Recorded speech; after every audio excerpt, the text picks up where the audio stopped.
Back, ladies and gentlemen, to Versus Games for the September League Cup here in Oviedo, Florida. I'm Joe Carlino, and I'm joined now by Ryan Gordon. Ryan, how you doing today, man? Scale shot missed round one, so. You used scale shot? Yeah, I used scale shot, and it cost me the game 3, but. Oh, and in game 3, too. That 90% accuracy comes back. Yeah. But how are you enjoying yourself right now, man?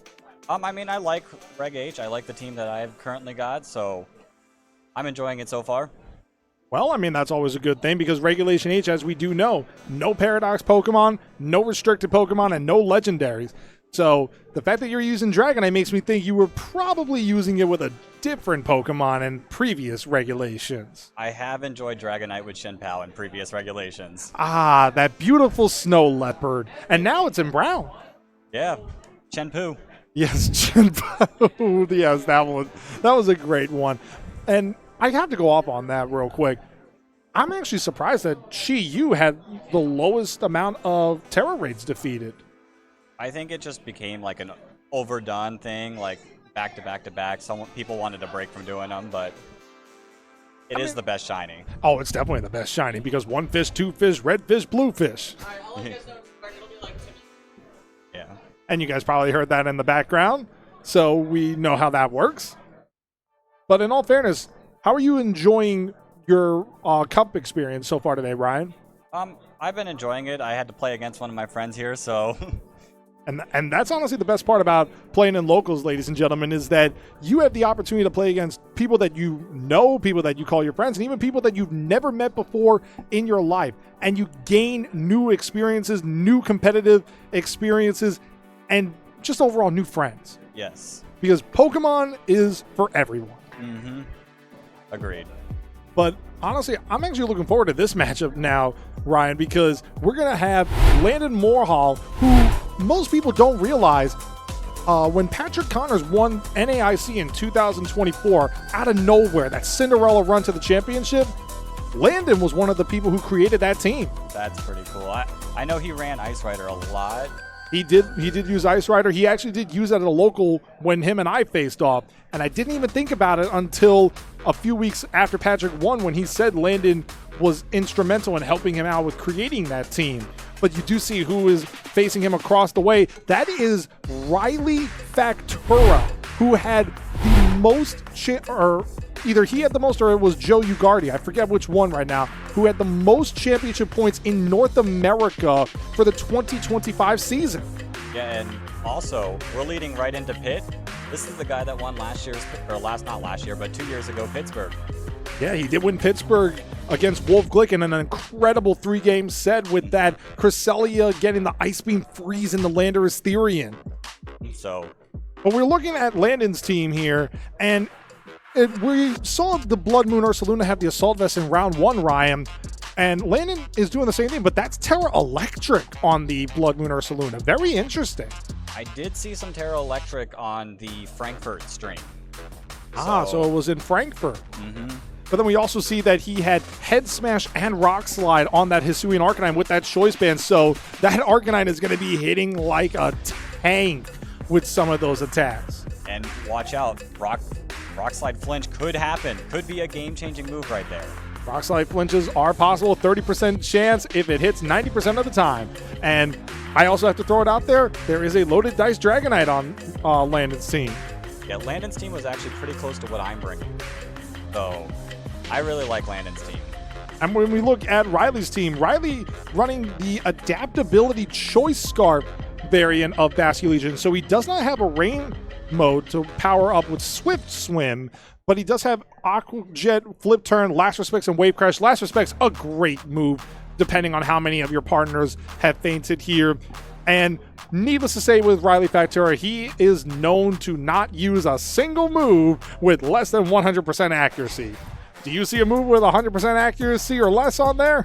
I do not. That is a Factura special. And honestly, I'm actually really curious to see how he works with that Kamo-O, because it is Terra Fairy with the Citrus Berry alongside its signature move of Clangorous Soul to give itself a Omni boost to all of its stats at the cost of 33% of its total health. I will say one thing about Kamo-O is it doesn't have the greatest matchup into Dragonite, especially with the ones hazing. So that can be some very, like, will we see Komodo for that reason? We probably could, and we also have to look at on Riley's side. His Golden Go is the Choice Specs Golden Go. With that Terra Steel Make It Rain Choice Specs, that is a very powerful combination right there. I think Golden Go has to be like the MVP here for Riley. It could very well be, because also the fact that Landon has a Hisuian Arcanine on his side, that does throw a little bit of a detriment into bringing Golden Go because of that Arcanine. That Choice Band Flare Blitz will hurt Golden Go no matter what it wants to do. All right, it looks like we're just about to get into the fight. We are about to get into game one of this set between Landon Moorhall and Riley Factura. Which one of our trainers is going to move to 2-0 in the Versus Games League Cup? We're going to get into game number one, and it starts right now. We're going to see Basculegion and Incineroar as the lead for Riley, and Rillaboom and Dragonite for Landon. So Riley's Incineroar will get that Intimidate off onto the Rillaboom and the Dragonite here. Very nice turn for Riley. I will say that is pretty massive, because without the Intimidate, Grassy Glide with the Meadow Plate would one-shot Basculegion. It would one-shot the Basculegion here, but it's also important to note that the Dragonite has multi-scale, which will lower the power of moves from an attacking Pokemon while it's still at full HP. That is a very common ability being seen on Dragonite. Although Dragonite does not appreciate Fake Out users, because that can immediately just break the multi-scale. So let's see how they start. It will be interesting to see where Riley opts to go here, because every Pokemon, I believe, on the field right now, it does not have Protect, but we are going to see Incineroar just opt to switch out here and bring in that Whimsicott. So Whimsicott coming out onto the field for Riley as a Flip Turn comes out into the Dragonite here, breaking that multi-scale with a critical hit. Ooh. That critical hit could go a long way in doing damage down the line here, because now that Basculegion has switched out here, it remains to be seen, and it will be Incineroar once again lowering the attack on this Dragonite from -1 to -2. And I will say, the Whimsicott basically gets a free Tailwind up here. Does get a free Tailwind up here as Rillaboom going for the U-turn into Incineroar here, doing a little bit of damage, but switching out and resetting those attack drops. Yeah, save that Rillaboom for later. It is needed for the Basculegion later in the fight. It is needed for the Basculegion later in the fight, and we're going to see Landon bring out Mousehold here as Dragonite going for that Tailwind to double the speed on his side of the field for the next 4 turns. Ooh, interesting moveset on the Mousehold right there. It will be interesting to see what the Mousehold and the Dragonite go for here, because Incineroar does have access to the Fake Out here, and Whimsicott does have that Prankster Encore, which could lock Dragonite into Tailwind for the next 3 turns. Very, very interesting. Will we see a Tailwind or will we see an Encore? We're about to find out here, because Riley is a very meticulous player. He does not allow you to just get a move off willy-nilly. He finds a way to really take his time and figure out the best course of action, identifying the board here as optioned by there with the Incineroar switch out once again and bringing out that Basculegion again. Okay.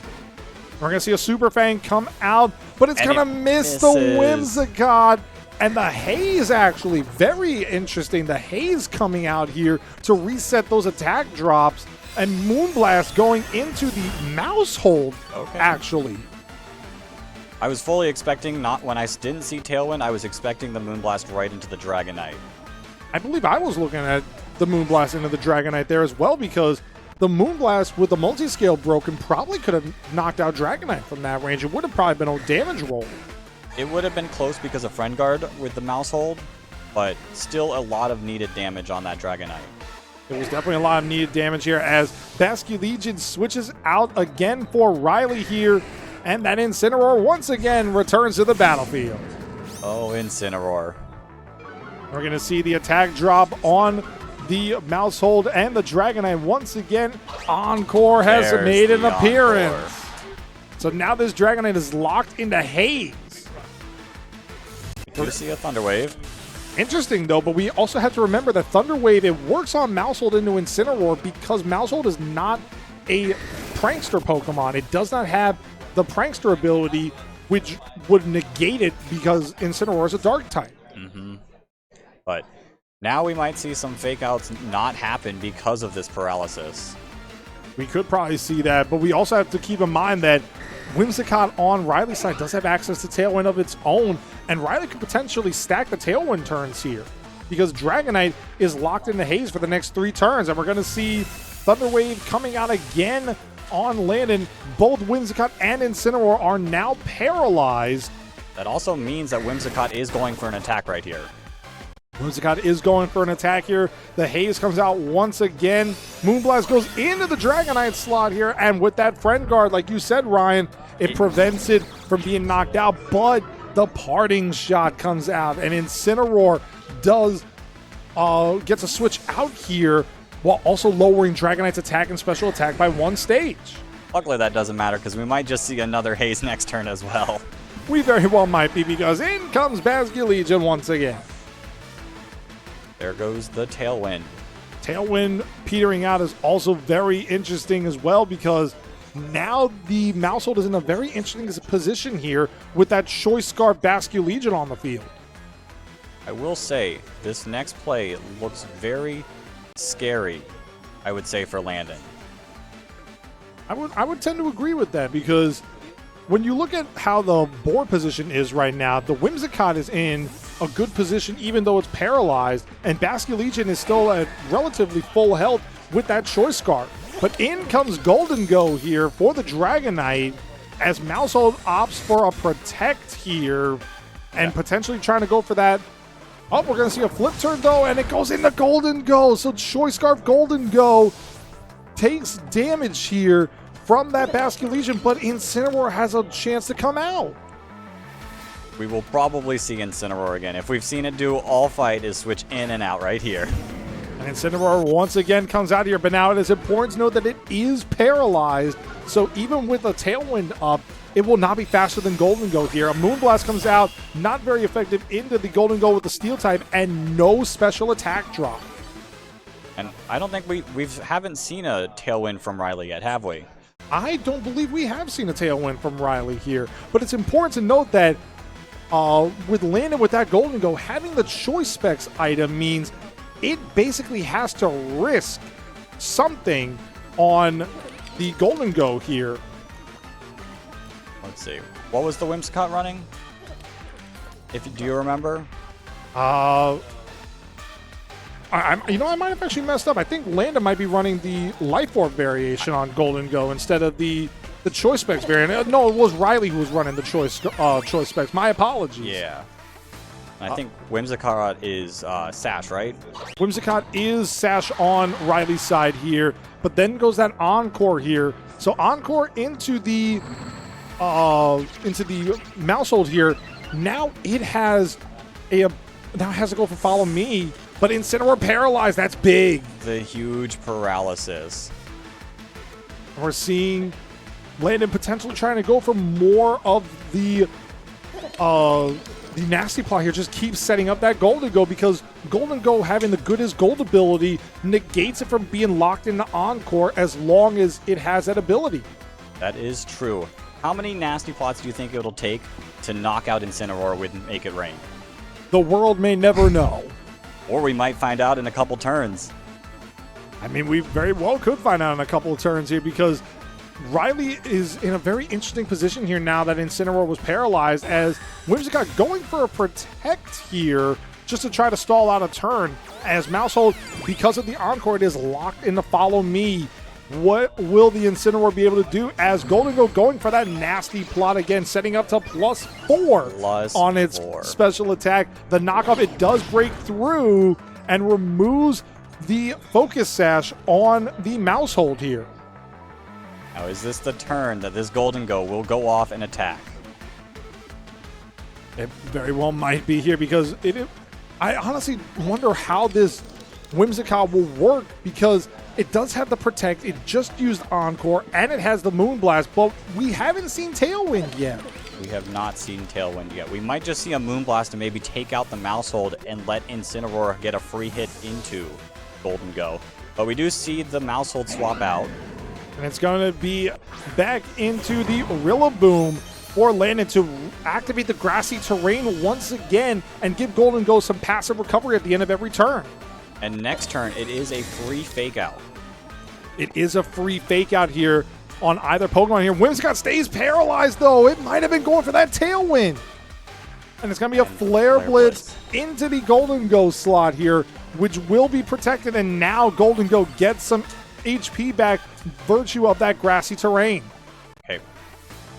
This is the big damage turn that we need right here from Golden Go. It will be +4 Terra Steel Life Orb. It is going to do big damage because Landon has activated his Terra Orb into the Golden Go slot here, and it is going to be that Terra Steel. Terra Steel +4 Life Orb boosted. Make it rain right here. And we're about to find out what happens. It will be a Grassy Glide to break the Focus Sash on the Whimsicott. Good play by Landon here, and it gets encored into the Grassy Glide. Which I don't actually think is a bad thing with Vasculegion sitting in the back. I agree with that. Here comes that Life Orb +4, make it rain, and Incineroar survives. This is massive, and if Incineroar gets to attack right here, if it goes for something like that Flare Blitz, it might actually KO the Golden Go here while taking itself out as well. And it's going to be that Flare Blitz into the Golden Go slot here. It is super effective. It knocks it out. Does Incineroar also go? It will be very tough to see because Golden Go has fainted. The Terra is gone on Landon's side, and Incineroar goes down. Have we seen Riley's last Pokemon? I do not think we have seen Riley's last Pokemon here. We know it's Basculegion with that Choice Scarf, but he also has a fourth Pokemon that we don't know what it is. Like, does Dragonite beat this last Pokemon? Because I will say, Rillaboom, and it's Como-O. Ooh. All right, it's the Como-O here and that Basculegion. So now it remains to be seen because the Como-O has that Terra Fairy here.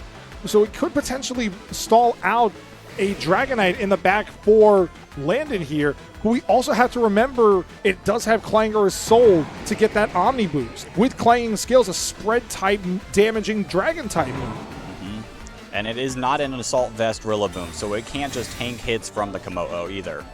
It cannot, and we're going to see the Aqua Jet coming out into the Mousehold slot here, which did protect. So now it becomes the Grassy Glide into the Basculegion, and it does enough to KO the Basculegion. Like I said, those grass boosting items on Rillaboom just absolutely destroyed.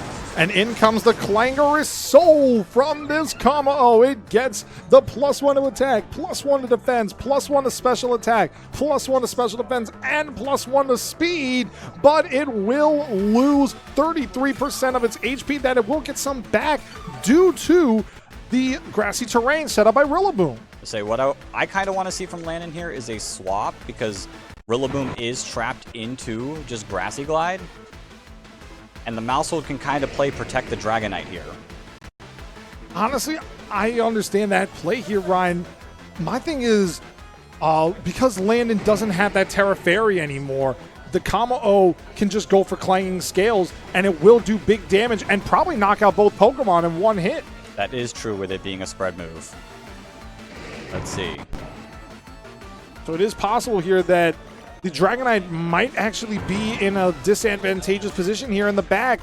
And we are going to see what Landon goes for here. He tries to protect on Mousehold. It will fail. He's going to get the Grassy Glide into the Como-O here, which doesn't bring it down below 50%. But in comes that Clanging Scales. Does just over 50% to this Assault Vest Rillaboom.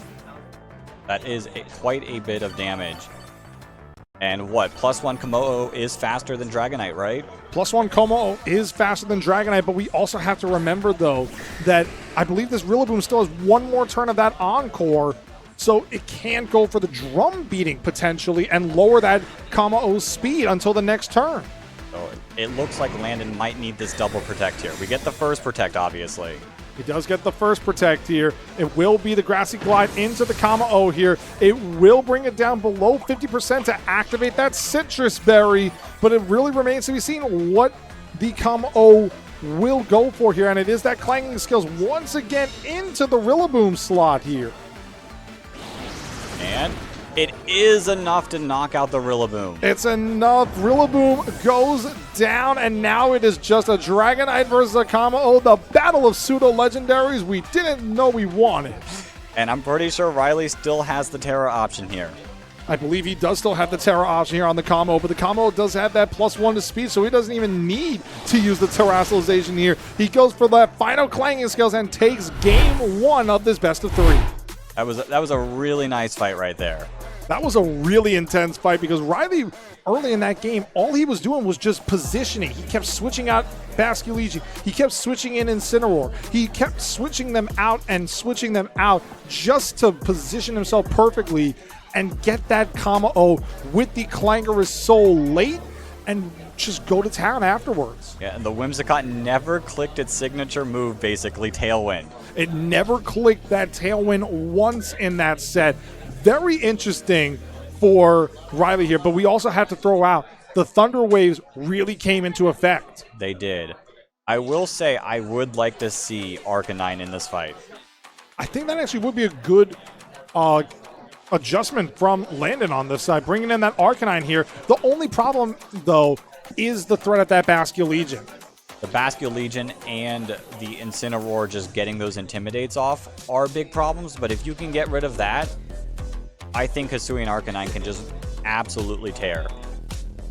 It is definitely a possibility to see because the Arcanine does have access to not only Flare Blitz and Extreme Speed, it has Rock Slide and Head Smash. And I'm not sure, Ryan, but have you ever faced a Choice Banded Hisuian Arcanine Head Smash? I've used one, so I know it does a lot of damage. Yeah, there's a lot of Pokemon that it very much enjoys just bopping. Now, granted, 80% accuracy and 50% recoil, but depending on the opponent, worth it. Mm-hmm. And the other part I like is Landon has that mouse hold to protect the Hisuian Arcanine against the Basculegion. So, that actually is a good pickup there. And if mouse hold keeps that Focus Sash, it could potentially go for something like a Wave Crash into the mouse hold, which would still do big damage. It just wouldn't go into the Hisuian Arcanine, and the Basculegion would take recoil damage from the Wave Crash. And then whatever Hisuian Arcanine goes for, it could just do enough damage to knock that Basculegion out. We're going to see what happens here, ladies and gentlemen. We're about to get into game number 2 between Riley Factura and Landon Moorhall. It is going to be the same lead for Riley here, the Basculegion and Incineroar, but Landon switching it up by bringing in the Blood Moon Ursaluna alongside the Rillaboom. I will say, this Incineroar, I would say, has to go for the Fake Out. Rillaboom, Grassy Glide, we saw how much damage that did against the Basculegion last time. The Intimidate does come out, but it's still going to do a ton of damage. It's still going to do a ton of damage here, but we also have to keep in mind that Basculegion is super effective into the Ursaluna if it does not terrestrialize here, while still having the threat of that Rillaboom with Grassy Glide and Drum Beating, plus the Metal Plate to boost the power of those Grass-type moves alongside the grassy terrain. Mm-hmm. Let's see. What do they all go for? It's going to be very interesting to see what Riley opts for, because as we saw in game 1, he was just switching out. He wasn't leaving his Pokemon out on the field. And it's going to be a Terrestrialization on Landon's side here. He's going to fire it at the Blood Moon Ursaluna and turn it into an Electric type. Terra Electric. Will it live the Wave Crash now? It might potentially live the Wave Crash now. And we're going to see Fake Out come out from the Incineroar, but a Flip Turn comes out into the Blood Moon Ursaluna. So it was Flip Turn and not Wave Crash. I mean, still important chip damage here against the Blood Moon. It is important damage into the Blood Moon Ursaluna here because the Rillaboom, I believe it went for like a U-turn potentially to switch out and reset the attack drop here. I think I saw Drum Beating. Ooh, if it's drum beating, that is going to be very interesting because drum beating will lower the speed of whatever comes in, and it's going to be that combo. Okay. The drum beating comes out here into this combo, boosted by the power of the grassy terrain, but more importantly, getting that speed drop. And this AV Blood Moon is going to tank these hits from the Komodo, even with this chip damage. It is going to tank these hits, but it's also important to note that the Blood Moon Ursaluna here, it could go for something like that Blood Moon into the Kamo here. However, if Kamo does get the clanging scales off, I think right now it would go down below 50% and activate the Citrus Berry. That would be a good move, and it would basically reset the drum beating speed drop that it just got. So, what will we see? We're about to find out here because Riley is thinking long and hard about what he wants to do in this battle because, again, that combo, I believe it also has access to Aura Sphere as its coverage move. We're going to see a U-turn come out into the Incineroar, switching out Rillaboom here, but wisely resetting the stat drops here. And Landon, we do see the adjustment. The Hisuian Arcanine has made an appearance in this battle. A shiny one, too. Like I said, this thing can do some massive damage. And it gets the attack drops here. Clanging Scales is the move of choice, and it bounces off of the Assault Vest Blood Moon Ursaluna, but Incineroar going for that knockoff to remove the Assault Vest. And a Blood Moon comes out, and it actually goes into the Incineroar slot, and Incineroar survived. Dang, Incineroar tanked that hit. What a survival from Incineroar there. But now we have Hisuian Arcanine in a spot just to do some damage with the Rock Slide here. There is a possibility for the Rock Slide here. Choice Banded with a 30% chance to flinch. Even though that Kamo will resist the Rock Slide, it will not resist a flinch. It will not resist a flinch. Look away, old VGC players, thinking about those Tyranitar flinches from back in the day. Regulation B, the Tyranitar Rock Slide with Lycanroc Rock Slide. And even in previous years, back when Thundurus's Thunder Wave just did so much paralysis. Because it worked on electric types. Yeah. So it remains to be seen, though, what Riley Factura will opt to go for here, because that Kamo could potentially go for a Terra Fairy here, but that would actually make Rock Slide a neutral hit here. And we are going to see a switch out from Riley here, and Golden Go is the fourth Pokemon for Riley in game number 2 here. So Golden Go with those choice specs, it will be locked into whatever move it wants to, but it will get that power boost. And in comes the Rock Slide. It's Choice Band, good damage through the resist. That is some solid damage, but no flinch. No flinch. The Clanging Scales comes out once again, and this combo is now, I believe, at -2 on its physical defense. Now, also, the Friend Guard preserved Arcanine's HP quite a bit right there.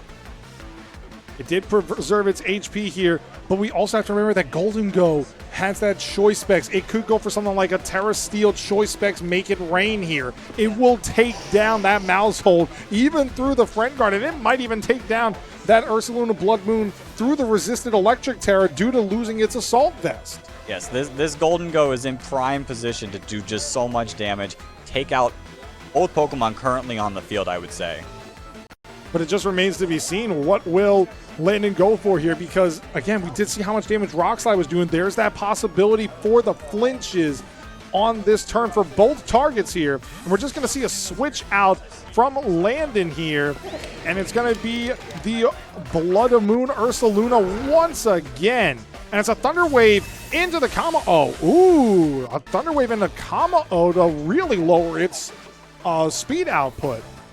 And we see the Make It Rain, which will lead into a special attack drop. But also, very important, that Blood Moon Ursaluna survived the choice specs Make It Rain, so the terrestrialization probably would have been the real problem here. And in comes that Clangorous Soul into the Kamo. It is going to get the Omni Boost, getting its defense up to -1, but all of its other stats to +1, except for speed. I think it resets the speed now. The speed does get reset, but with the paralysis, it is going to be slower than most things here.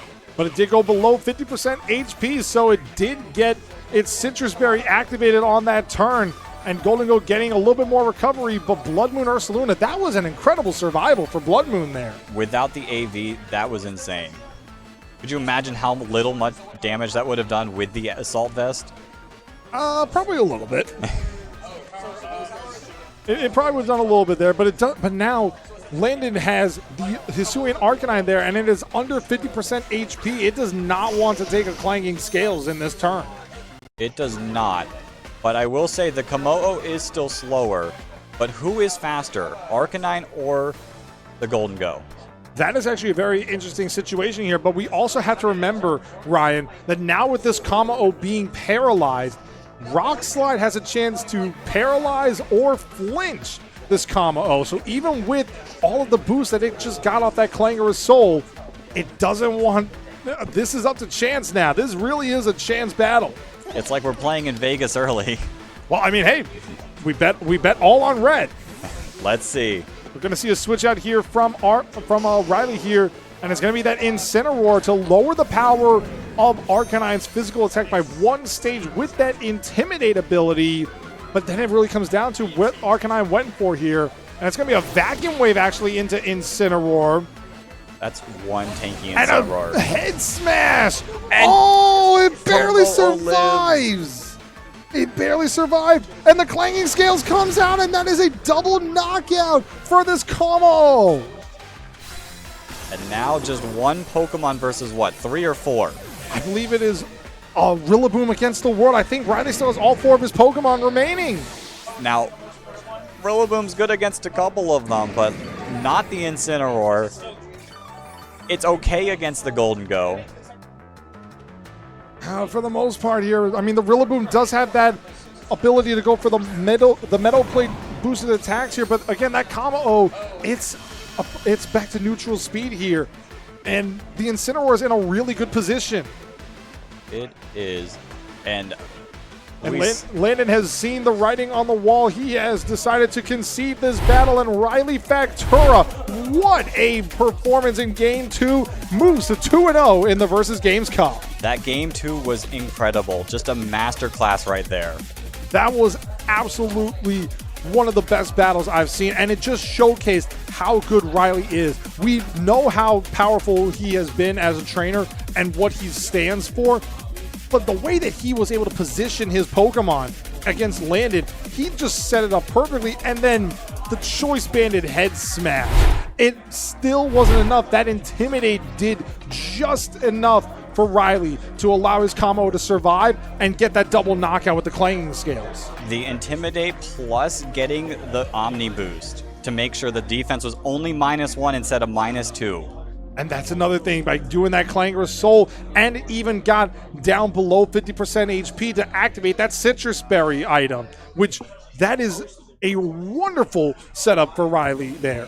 Absolute perfection. Played exactly right. Now, the paralysis would have changed it if that happened, but still, it was played amazingly right there. It was played amazingly there. Hats off to Riley Factura for moving to 2-0 here at the Oveido Games versus League Cup. I messed that up real quick. But ladies and gentlemen, we are going to take a short break here from round 2, and we will be back with our next round of Swiss, so don't go anywhere.